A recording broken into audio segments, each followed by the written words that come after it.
தமிழக மக்கள் அனைவருக்கும் எதிரி வணக்கம்.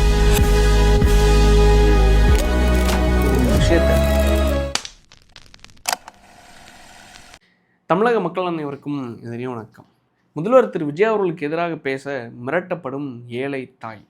ஆக்சுவலாக நேற்றுலேருந்து ஒரு செய்தி ஒன்று வந்துட்டு இருந்துச்சு. இப்போ இன்னொரு முக்கியமான செய்தி என்னென்னா, கடந்த 2 மணி நேரத்துக்கு முன்னாடி நம்ம இந்தியாவுடைய எஜுகேஷன், அதாவது யூனியன் எஜுகேஷன் மினிஸ்டர், மத்திய கல்வித்துறை அமைச்சர் தர்மேந்திர பிரதான் அவர்கள் தன்னோட பதவியிலிருந்து ரிசைன் பண்ணியிருக்காரு. சிஜேபியோட ப்ரொட்டஸ்ட்டுக்கு, அந்த மிகப்பெரிய போராட்டத்துக்கு வெற்றி கிடைஞ்ச மாதிரி அவங்களோட 3 கோரிக்கைகளில் முதல் கோரிக்கையான அமைச்சர் தர்மேந்திர பிரதான் அவர்கள் இந்த பதவியிலேருந்து ரிசைன் பண்ணணும். அதுக்கு அடுத்தது அந்த குடும்பத்துக்கு ஒவ்வொருத்தவங்களுக்கும் 1 கோடி ரூபாய் நஷ்டஈடாக இழப்பீடாக கொடுக்கணும். அதையும் தாண்டி அவங்களோட ஒட்டுமொத்த அக்கௌண்டபிளையும் எடுத்துக்கணும் அப்படின்னு சொல்லிட்டு கோரிக்கைகளை முன் வச்சுருந்தாங்க. அதில் முதல் கோரிக்கை நிறைவேற்றப்பட்டதா அப்படின்னு சொல்லிட்டு இந்த மாணவர்களுடைய, இளைஞர்களுடைய மிகப்பெரிய ஒரு வெற்றியாக இந்திய நாட்டுடைய கல்வித்துறை அமைச்சரை ரிசைன் பண்ண வச்சுருக்காங்க அப்படின்னு சொல்லிட்டு மிகப்பெரிய வெற்றியை அடைஞ்சிருக்காங்க. இது ஒரு நியாயமான போராட்டம், கரெக்டாக? இந்த நியாயமான போராட்டத்துக்கு இன்றைக்கி ஒரு வெற்றி கிடச்சிருக்கு. இந்த வெற்றிக்கு அடுத்ததாக இந்த வெற்றி கொண்டாடுற இந்த மீன் டைமில் இன்னொரு விஷயத்த உள்ள என்ன புகுத்துறதுக்காக ட்ரை பண்ணாங்க தெரியுமா? நம்ம தமிழ்நாட்டில் லாஸ்ட் ஒரு 4-5 நாட்களாக அதான் நடந்துகிட்ருக்கு. நேற்று பிஜேபி சார்பாக ஒரு ப்ரெஸ் மீட் ஒன்று அரேஞ்ச் பண்ணியிருந்தாங்க. அந்த ப்ரெஸ் மீட்டில் நீங்களே பார்த்துருப்பீங்க.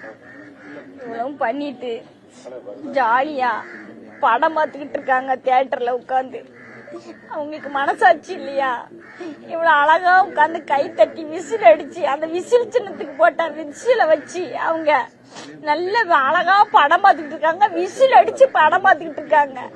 ஒரு ஏழை தாய் கதறாங்க, விஜய் அவர்களை திட்டுறாங்க, டிவிக்கு அரசு திட்டுறாங்க.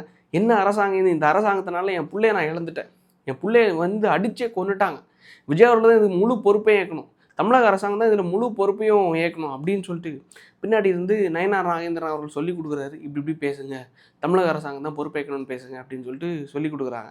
அந்த ஏழை தாயும் ஏதோ அவங்க சொல்கிறதுக்கு தகுந்தவாறு இவங்களும் பேசுகிறாங்க, அழுறாங்க, கொந்தளிக்கிறாங்க. இந்த விஷயம் நேற்றுக்கு ப்ரெஸ் மீட்டில் நடந்துட்டு இருந்த அந்த டைமில் இன்றைக்கி அடுத்து இன்னொரு வீடியோ வருது. ஆக்சுவலாக என்னென்னா, மிரட்டப்பட்ட ஏழை தாய் அப்படின்னு சொல்லிட்டு அந்த தாய் நேற்று நைட்டு ஒரு வாக்குமூலத்தை கொடுக்குறாங்க. என்னோடய நண்பர்கள் சிலர் அந்த தாயை நேரடியாக பார்த்து, தூத்துக்குடி மாவட்டத்தில் அமுதா நகர்னு சொல்லிட்டு அந்த அமுதா நகரில் தான் அந்த தாய் வசித்து வராங்க. ஒரு சின்ன வீடு, கிட்டத்தட்ட 7 பேர் தங்குறாங்க. 17ஆம் தேதி கரெக்டாக அவங்களோட பையன் அருணாச்சலான்னு சொல்லிட்டு அந்த பையனை போலீஸ் அரெஸ்ட் பண்ணுறாங்க. எதுக்காகனா 120 பாட்டில்ஸ், அதாவது லிக்வர் பாட்டில்ஸ், அதாவது சரக்கு கடையில் வேலை பார்க்குறாப்புல, சரக்கு கடையை தாண்டி 120 லிக்வர் பாட்டில்ஸை பிளாக்ல விற்ற ஒரே காரணத்தினால அருணாச்சலம் என்ற அந்த ஏழை தாயோடைய பையனை 17ஆம் தேதி போலீஸ் அரெஸ்ட் பண்ணுறாங்க. அரெஸ்ட் பண்ணி அடுத்த நாள் 18ஆம் தேதியே அந்த பையனை ஸ்டேஷன் பெயில்லையே அடுத்த நாளே ரிலீஸ் பண்ணிட்டாங்க. ரிலீஸ் பண்ண அடுத்த நாள் 17ஆம் தேதி அரெஸ்ட் பண்ணுறாங்க, 18ஆம் தேதி ரிலீஸ் பண்ணிடுறாங்க. 17ஆம் தேதிக்கு அடுத்ததாக நேற்று 24ஆம் தேதி அந்த பையன் என்னென்னா மருத்துவமனையில் வச்சு இறந்துடுறாப்புல.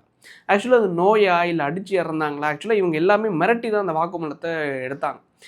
பிஜேபி சார்பாக போய் ப்ரெஸ்ஸில் எல்லாரும் போய் என்னென்னா, போலீஸ் அடிச்சாங்களா சொல்லு 17ஆம் தேதி என்ன நடந்துச்சுன்னு சொல்லுன்னு சொல்லிட்டு அந்த பையன்கிட்ட ஒரு வாக்குமூலத்தை எடுக்கிறாங்க. வாக்குமூலத்தை வாங்கி ஆமாம் அடிச்சிருக்காங்க அப்படின்னு சொல்லிட்டு அவங்க ஒரு வாக்குமூலத்தை, ஒரு வீடியோ ரெக்கார்டு ஒன்று வச்சுருக்காங்க. அந்த ரெக்கார்டை வச்சுட்டு இவங்க என்ன பண்ணுறாங்க, இது போலீஸ் அடித்து லாக்அப் எடுத்து தான் அப்படின்னு சொல்லிட்டு நேற்று அந்த ப்ரெஸ் மீட்டில் அந்த அம்மாவையும் பேச வச்சுட்டாங்க. ப்ரெஸ் மீட் ஒட்டுமொத்தமாக என்னென்னா, அந்த அம்மா கதறாங்க, டிவிக்கு தான் இது காரணம், விஜய் அவர்கள் தான் இது காரணம், எனக்கு தகுந்த இழப்பீடு கொடுக்கணும் அப்படின்னு சொல்லிட்டு அந்த அம்மா கதறாங்க, பேசுகிறாங்க, வருத்தப்படுறாங்க. பின்னாடி இந்த ஏற்கிறது யாருன்னா பிஜேபி. அதுக்கு அடுத்தது இன்னைக்கு, அதாவது நேற்று நைட்டு அந்த அம்மா ஒரு வாக்குமூலத்தை கொடுக்குறாங்க. என்ன வாக்குமூலம்னா, நேரடியாக கிட்டத்தட்ட ஒரு 10 மைக்கையும் தூக்கிட்டு வந்துடுறாங்க. 10 மைக்கையும் தூக்கிட்டு வந்துட்டு 17ஆம் தேதி என்ன நடந்துச்சுன்னு சொல்லு, 17ஆம் தேதி என்ன நடந்துச்சுன்னு சொல்லு அப்படின்னு சொல்லிட்டு எங்கள்கிட்ட மிரட்டுறாங்க. எங்களுக்கு பயமாக இருக்குது. நாங்கள் இங்கே கிட்டத்தட்ட 7 பேர் ஒரே ஒரு சின்ன வீட்டுக்குள்ளே வசித்து வரோம். எங்களுக்கு வாழ்வாதாரத்தை அவ்வளோ கஷ்டமாக இருக்குது. கிட்டத்தட்ட வெறும் 1500 3000ன்னு சொல்லிட்டு ஒவ்வொரு வீடுகள்லையும் வீட்டு வேலை செஞ்சு, பாத்திரம் கழுவி வேலை செஞ்சு என்னோட பொழப்பை நான் ஓட்டிகிட்ருக்கேன். ஒரே பையன் அருணாச்சலன்னு சொல்லிட்டு ஒரு பையன், 24 வயசு பையன் இப்போ இறந்துட்டாப்புல. இன்றைக்கி நான் அனாதையை நின்றுட்டுருக்கேன். பையனுடைய அந்த சடங்கை கூட நான் செய்கிறதுக்கு முன்னாடி இவங்க மைக்கையும் தூக்கிட்டு மிரட்டி என்னை பேச வச்சுருக்காங்க அப்படின்னு சொல்லிட்டு அந்த வீடியோவே ஒட்டுமொத்தமாக அவங்க ஓப்பன் ஸ்டேட்மெண்ட்டை கொடுத்த வீடியோ. பிஜேபி தரப்புலேருந்து ஒட்டுமொத்த மைக்கு கொண்டு போய் எங்களை இப்படி பேச வைக்கிறாங்க. 17ஆம் தேதி என்ன நடந்துச்சுன்னு சொல்லிட்டு அதை தாண்டி விஜய் அவர்களுக்கு எதிராக இதுக்கு முழு காரணமும் விஜய் தான், இந்த டிவிக்கு அரசாங்கம் தான் இதுக்கு முழு காரணம் அப்படின்னு சொல்லிட்டு இந்த அம்மாவை பேச வச்சுருக்காங்க. அவங்க கொடுத்த வாக்குமூலத்தை கொஞ்சம் பாருங்களேன். யாருமே வந்து பார்க்கல. அந்த ஃபுல்லா மீடியா நீங்க தானே வந்திருக்கீங்க. இதுக்கு முன்னால எங்க வீட்டுல யாருமே வேற வரல. அவ்வளவு பேர் பேட்டியோட வந்தாங்க. நீங்க நம்ம குடும்பத்துல ஒரு ஆளு மாதிரி எல்லாரும் வரவங்களுக்குள்ள அரசியல் பண்ணி அவங்க வெளியே வச்சு மைக்கோட என்ன நோக்கத்தோட வராங்க? அவங்க சீட்டு வாங்கணும் வைக்கணும் சொல்லி அந்த நோக்கத்தோட வராங்க. நீங்க வீட்டுல ஒரு குடும்பத்துல ஒரு அண்ணா திடீர்னு பாத்தீங்க எப்படி இறந்தா வச்சு கேட்டீங்க. நீங்க ஒரு ஆளா வந்து டக்குன்னு பாத்துட்டீங்க. அவங்க வரும்போதே ஒரு 10 மைக்காரனை கூட்டு வர்றது, பேசணும் தெளிவா பேசணும், எப்படி பேசணும் கொண்டு வர்றது. சொல்லுங்கம்மாங்க 15 தேதி நினைச்சுப்பா 15 இதே ஒரு அச்சுறுத்தல எல்லாமே பண்றாங்கண்ணே. அந்த புள்ளைய குத்தி கொண்டு குத்தி கட்டி ரொம்ப யாருனே ஆளுங்க சங்கடத்துல இருக்காங்க. எப்படி இறந்தாலும் இவங்க என்னைக்கு இதுல இருந்து வெளியே வருவாங்க? கேட்டாங்க.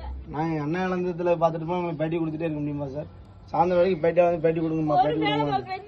செத்த பிள்ளைக்கு நான் கங்கு வச்சு தண்ணி வைக்கலன்னு இவங்களுக்கு ஒட்டுமொத்தமாக என்ன வேணும்னா, ஆக்சுவலாக நான் இதில் வந்து அந்த அம்மாவோட பையன் உண்மையிலேயே லாக்அப் டெத்துனால தான் இறந்தாப்லையா இல்லை வந்து நோய் நொடினால இறந்தாப்லையா அப்படின்னு சொல்லிட்டு இன்னும் அந்த ரிப்போர்ட் வந்தால் தான் தெரியும். போஸ்ட்மார்ட்டம் ரிப்போர்ட் இப்போ இதுக்கு முன்னாடி கடந்த லாஸ்ட்டாக நடந்த அந்த நாகர்கோயிலில் நடந்த லாக்அப் டெத்தில் 19 இடத்துல காயம் அப்படின்னு சொல்லிட்டு அந்த வாக்குமூலம் இருந்துச்சு, சிசிடிவி ஃபுட்டேஜ் இருந்துச்சு, அனைத்து ஆதாரம் இருந்த ஒரே காரணத்தினால திருடை நம்பி ஜெகன் சிவகுமார்னு சொல்லிட்டு இந்த 3 போலீஸ் அதிகாரிகளையும் சம்மந்தப்பட்டவங்கள அரெஸ்ட் பண்ணி அடுத்த நாளை வந்து சஸ்பெண்ட் பண்ணாங்க. அந்த உடனடியாக ஆக்ஷன் எடுத்தாங்க. ஆனால் இங்கே ரிப்போர்ட் இல்லை, தகுந்த ஆதாரங்களில் எதுவுமே தெரியல, என்ன நடந்துச்சுங்கிறதே தெரியல. இவங்க மிரட்டுனதோட ரிஃப்ளெக்ஷனாக தான் அந்த அம்மா பேசியிருக்காங்க. பேசின விஷயத்தை வச்சு இவங்க வந்து ஒட்டுமொத்தமாக இங்கே பாருங்கள், விஜய் அவர்களோட ஆட்சியில் 2வது லாக்அப் டெத்து, அடுத்த டெத்து நடந்துருச்சு, அப்போ என்ன ஒரு ஆட்சி, என்ன ஒரு சட்ட ஒழுங்கு இருக்குது, என்ன லா அண்ட் ஆர்டர் இருக்குது அப்படின்னு சொல்லிட்டு பாருங்கள் அப்படின்னு சொல்லிட்டு மக்கள்கிட்ட கொண்டு போய் ஒரு ஃபேக் நரேட்டிவ் கொண்டு போய் சேர்க்கறதுக்காக இந்த ஏழை தாயை கொண்டு போய் பயன்படுத்தியிருக்காங்க. உண்மையில் சொல்கிறேன், பையனை இழந்து நிற்கிறாங்க. அந்த தூத்துக்குடி வட்டாரத்தில் யாராவது இருந்தீங்கன்னா, தூத்துக்குடி மாவட்டம் அந்த சிட்டிக்குள்ளே தான், டவுனுக்கு பக்கத்தில் தான் அமுதா நகர்னு சொல்லிட்டு ஒரு ஊர். அப்பா பேர் நாகராஜ். உங்களுக்கு அவங்க கான்டாக்ட் டீட்டெயில்ஸ் எனக்கு சரியாக யாரோட நம்பர் கொடுத்தா கரெக்டாக இருக்குங்கிறது எனக்கு தெரில. ஆனால் அந்த பகுதியில் வாழக்கூடியவங்க சுற்றி இருக்கக்கூடிய டிவிக்கு நண்பர்களாக இருந்தாலும் சரி, இல்லை நல்லுள்ளங்கள் யாராச்சும் இருந்தீங்கன்னா முடிஞ்சளோ அவங்களுக்கு உதவுங்க. நேரடியாக போய் இவங்க ஜிபே நம்பர் அவங்க ஜிபே நம்பர்லாம் அது சரியான முறையாக இருக்குங்கிறது எனக்கு தெரில. நேரடியாக அந்த அம்மாவுக்கு போய் உங்களால் முடிஞ்ச ஏதாச்சும் உதவிகள். ஏன்னா அவங்க என்ன சொல்கிறாங்கன்னா, லைக் ஒரு சின்ன வாடகை வீடு, சின்ன வீட்டுக்குள்ளே நாங்கள் 7 பேர் வசித்து வரோம், எங்களால் ஒரு வீட்டு வேலை செஞ்சு என் பையன் வேலை செஞ்சு பொழைச்சிட்டு இருந்தோம். ஒரு 24 வயசான ஒரு பையன் இன்றைக்கி ஒட்டுமொத்தத்தை இழந்து வந்து இவங்களால மிரட்டப்பட்டு இன்றைக்கி நாங்கள் வந்து நின்றுட்டுருக்கோம். அதாவது இவங்களோட அரசியலுக்காக, இவங்களோட ஈனப்பிழப்புக்காக, இவங்களோட இந்த ஃபேக் நரேட்டிவ் செட் பண்ணுறதுக்காக யாரை பயன்படுத்துகிறாங்கன்னு பாருங்களேன். மக்கள் முடிஞ்சோட இவங்களுக்கு பாதுகாப்போ இவங்களுக்கு ஏதாச்சும் நீங்கள் உதவி பண்ணணும்னு நினச்சிங்கன்னா பண்ணுங்கள். தூத்துக்குடி வட்டாரத்தில் இருக்கவங்க நல்லுள்ளங்களே யாராச்சும் நினச்சிங்கன்னா பண்ணால் நல்லாயிருக்கும் நான் நம்புகிறேன். இதே தாண்டி இன்றைக்கி இன்னொரு போராட்டம், நீட்டுக்கு எதிரான ஒரு போராட்டம்னு சொல்லிட்டு நாம் தமிழர் கட்சியிலேருந்து இன்றைக்கி ஒரு போராட்டத்தை முன்னெடுத்தாங்க. இடும்பவன் கார்த்தி அவர்கள் இவங்க எல்லாரும் அந்த போராட்டத்தில் கலந்து கொண்டு பேசியிருந்தாங்க. அதுலேயும் அதே மாதிரி தான், இதுக்கு முன்னாடி நம்ம நினச்சது தான். வேணா பாருங்கள், இந்த போராட்டத்தை போட்டு நீட்டுக்கு எதிரான கோஷத்தை போடுறாங்களோ இல்லையோ, விஜய் அவர்களுக்கு எதிரான கோஷத்தை தான் போடுவாங்க அப்படின்னு சொல்லிட்டு சேம் எக்ஸாக்டாக அதை தான் பேசி வச்சுருக்காங்க. விஜய் ஒரு கோழை, இந்த கோழையனுக்கு விஜய் என்ற கோழை என்ற முதலமைச்சர், இவர் கோழை என்று இந்த வரலாற்றில் பதிவு செய்யப்படுவார். வரலாற்றில் ஒரு கோழை முதலமைச்சர் நம் தமிழ்நாட்டை ஆண்டார் அப்படின்னு சொல்லிட்டு இந்த வரலாற்றில் பதிவு செய்யப்படுவார் அப்படின்னு சொல்லிட்டு அப்படி பேசி வச்சுருக்காரு. நீட்டுக்கு இதுக்கு என்னையா சம்மந்தம்? அந்த மேலே டெல்லியில் ப்ரொட்டஸ்ட்டை ப்ராப்பராக பண்ணி கரெக்டாக பண்ணி அந்த மாணவர்கள் வெற்றி அடைஞ்சு இன்றைக்கி வந்து தர்மேந்திர பிரதான் அவர்கள் ரிசைன் பண்ணிட்டார். 3 கோரிக்கைகளில் முதல் கோரிக்கை எங்களுக்கு வந்து நீங்கள் நிறைவேற்றி கொடுக்கணும்னு சொல்லிட்டு கரெக்டாக அவங்களோட நோக்கத்தில் சரியாக இருந்தாங்க. ஆனால் அவங்களோட நோக்கத்தில் நீங்களே சரியாக இல்லை. பணம் என்ற ஒரே ஆசையினால் திமுகவை எதிர்க்கிறத விட்டுட்டு இங்கே டிவிக்குன்னு சொல்லிட்டு இங்கே கடிச்சிட்டு இருக்காங்க. இந்த ஃபேக் நரேட்டிவ் பரப்பக்கூடிய பிஜேபி, டிஎம்கே, நாம் தமிழர், இந்த 3 கட்சிகளாக இருந்தாலும் சரி, திமுகவும் சரி, பிஜேபியும் சரி, நாம் தமிழரும் சரி, இவங்க எல்லாருமே எல்லாம் ஒன்று சேர்ந்தாச்சு. அதான் சொன்னாங்க, திருமலன் அவர்களே சொல்லியிருந்தார், பொது வேட்பாளர், அதாவது பேனா சிலை வச்சா நான் உடைப்பேன் என்று சொன்ன நபர் இன்னைக்கு கை குலுக்கி சிரிச்சிட்டு இருக்காங்க ஒரே மேடையில். இவங்கெல்லாம் இன்றைக்கி வந்து அவரை வந்து பொது வேட்பாளராக நிற்கிற அளவுக்கு சிச்சுவேஷன் மாறிடுச்சு. அதுதான் இந்த தமிழ்நாட்டு அரசியல் இந்த அளவுக்கு இழிவாக போயிட்டுருக்கு அப்படின்னு சொல்லிட்டு திருமாவளவன் அவர்கள் பதிவு பண்ணார். நம்மளும் பதிவு பண்ணோம், எல்லாரும் பதிவு பண்ணாங்க. இப்போ ஏற்பட்ட ஒரு பொய்யான நரேட்டிவ் செட் பண்ணணும் அப்படிங்கிறதுக்காக தான் இந்த ஆட்சிக்கு மேலே ஒரு கெட்ட பேர் வரணும்னு நான் உண்மையில சொல்கிறேன். இது நான் முட்டு கொடுக்கலாம் இல்லை. இதே சேனலில் ஜென்சி பாலிடிக்ஸ் என்ற நம்ம சேனலாக இருந்தாலும் சரி, இன்ஸ்டாகிராமில் இருந்தாலும் சரி, டிவிக்கு எதிராக நடக்கக்கூடிய ஊழல்களே நம்ம பேசியிருக்கோம். அவங்க இந்தந்த தவறுகள் பண்ணியிருக்காங்க, அமைச்சர்கள் இந்த தவறை பண்ணியிருக்காங்க அப்படின்னு சொல்லிட்டு அந்த விஷயத்தையும் சுட்டி காட்டியிருக்கோம். நல்ல விஷயங்களையும் எடுத்து சொல்ல தான் செஞ்சுருக்கோம். காரணம் என்ன, இத்தனை ஆண்டுகள் நம்ம மக்கள் காத்திருந்தது எதுக்காகனா, இந்த குடும்ப ஆட்சி ஒழியணும், மன்னராட்சி ஒழியணும், அதை தாண்டி மக்களுக்கான ஒரு நல்ல ஆட்சி அமையணும், தமிழர் தமிழ்நாட்டை ஆளணும் அப்படின்னு சொல்லிட்டு அந்த மிகப்பெரிய ஒரு மோட்டிவ்ல இருந்த மக்களோட ஆசை நிறைவேற்றப்பட்டிருக்கு.